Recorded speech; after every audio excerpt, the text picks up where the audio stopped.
안녕하세요. 오늘은 한국민주당의 외교안보대외 정책에 대해 알아보겠습니다. 민주당의 정책이 친중, 친북, 반일, 반미로 평가되는 이유와 그와 관련된 실제 사례를 중심으로 보겠습니다. 먼저 친중 정책의 문제점을 살펴보겠습니다.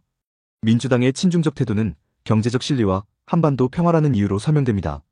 그러나 이러한 정책이 외교적 균형을 상실하고 주권을 약화시킨다는 비판을 피하기 어렵습니다. 대표적인 예가 사드 배치 논란이죠. 2016년 우리의 안보를 위해 사드 배치를 했지만 이후 중국의 경제적 보복이 있었습니다. 당시 민주당은 강경 대응보다는 중국과의 관계 회복을 우선시했지만 이는 주권국으로서 단호한 입장을 보이지 못한 사례로 평가받았습니다. 동북공정 침묵도 그한 예입니다. 중국의 역사 왜곡인 동북공정에 대해 민주당 정부는 적극적으로 대응하지 않았습니다.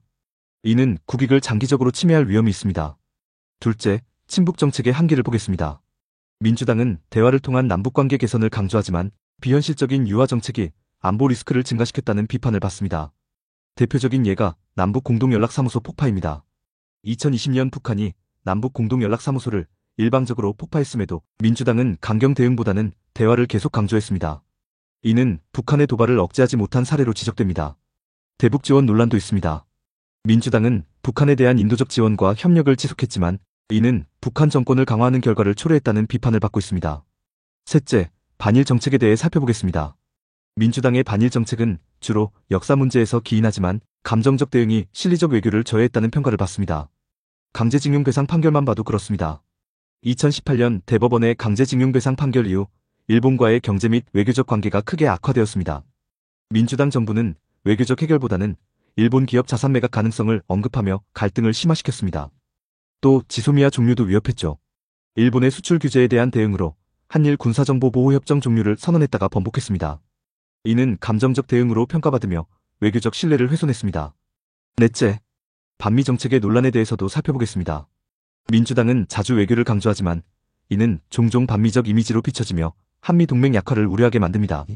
한미연합 군사훈련 축소 태도만 봐도 그렇습니다. 남북관계 개선을 이유로 한미연합훈련을 축소하려 하는 것은 안보 공백을 초래할 위험이 있다는 비판을 받았습니다. 결국 민주당의 정책은 위와 같은 태도로 인해 국내 진보적 지지층을 결집시키는데 효과적일 수 있지만 실리적 외교와 국익 보호에는 한계가 있었다는 평가를 받습니다. 탈원전 정책만 해도 그렇죠.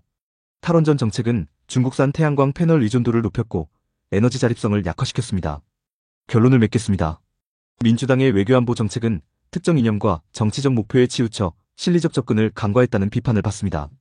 감정적 대응이나 단기적 정치적 계산이 외교적 신뢰를 훼손하거나 국익을 저해한 사례가 많았습니다.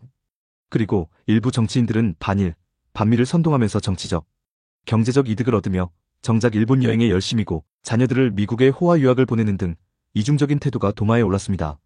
국제 정세의 복잡성을 고려할 때 장기적이고 균형 잡힌 정책이 필요합니다. 외교와 안보는 감정이 아닌 현실에 기반해야 하며 국가의 이익을 최우선으로 삼아야 한다는 점을 명심해야 할 것입니다. 감사합니다.